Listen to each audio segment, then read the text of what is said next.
Hi everyone, following on from my last video, please subscribe to my YouTube, please comment below, let me know how I'm doing and let me know if there's anything you'd like me to talk about. I was talking about honour-based abuse in my last video, so I thought I'd carry on with the theme. Today I've actually come out to Windsor Castle. It's shut, but I can still have a little look around, and I'm just retracing my steps at the moment. So each time I do something, each time I go somewhere, there's always some kind of reminder. So just driving up to Windsor Castle, there was a road called Alma Road, and I used to be a receptionist at Alma Road Surgery, and quite a lot of stuff went down there, which we won't go into today, but it made me chuckle when I saw Alma Road Surgery written on the road signs there. There's a beautiful window mosaic right in front of me that I just noticed, which I'll take a picture in a minute.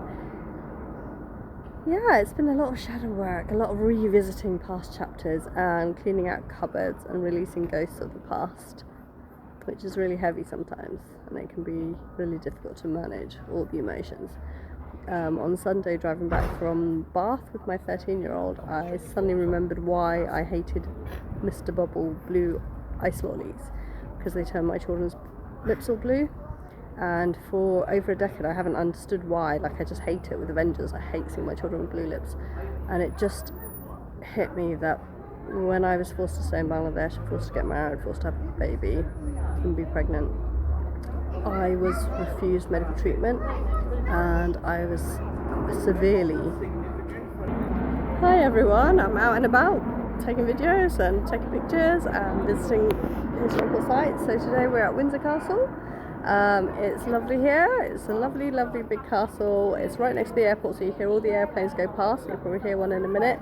There's lots of tourists around because it's summer holidays, so we've got lots of visitors from abroad here today. And the castle's shut, but there's still lots of tour guides taking people around and explaining to them about the history of Windsor Castle. And I've been doing a lot of shadow work, so this is part of one of my visits to my past. Not that I've ever been to Windsor Castle, but just going on a road trip and just going somewhere different, I see lots and lots of things that remind me of past chapters of my life. Like just driving here, I saw Alma Road, which is the name of the surgery that I used to work at. I worked there for about 11 years. There were some good times, there were some not so good times, there were some nice people, not so nice people, but we'll leave that for another day. Today, I wanted to. The last video I made was on honour-based abuse, so I just wanted to carry on with that. But there's an airplane just flying above me. I don't know if you can hear it, see it somewhere in the sky.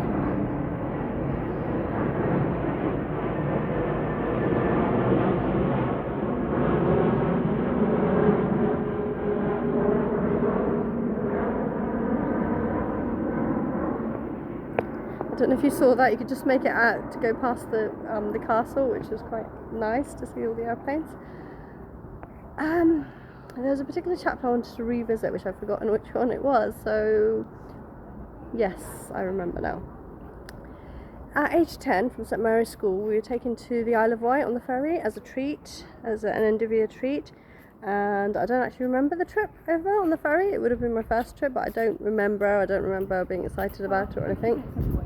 When we got off the ferry, we went to Robin Hill in Isle of Wight, and it's a children's adventure area, and it's meant to be great. It's got really good reviews and stuff.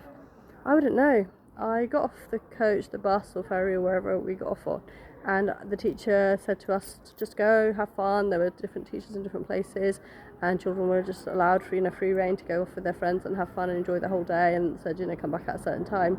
So I estimate we got there about 10 o'clock, and we probably would have had to head back about 2 o'clock. So probably about 3-4 hours of free time. I spent my entire day rooted to the spot.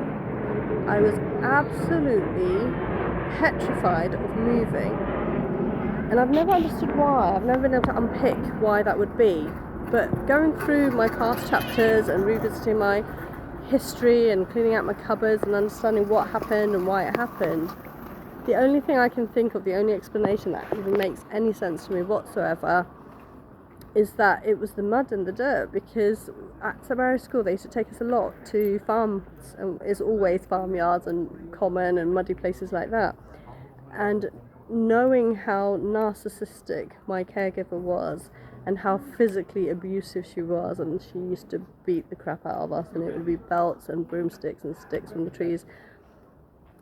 I can imagine, this is buried, so I can't even retrieve this memory yet, but from deductions I've kind of realised that coming home from a school trip must have been so traumatic, because we would be covered in mud and she would beat the crap out of us.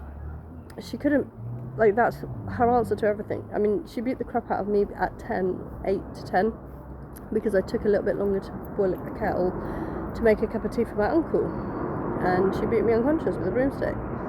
So I can only imagine that a child would be so petrified to move, knowing that this was an outdoor area and we were just going to be given free rein.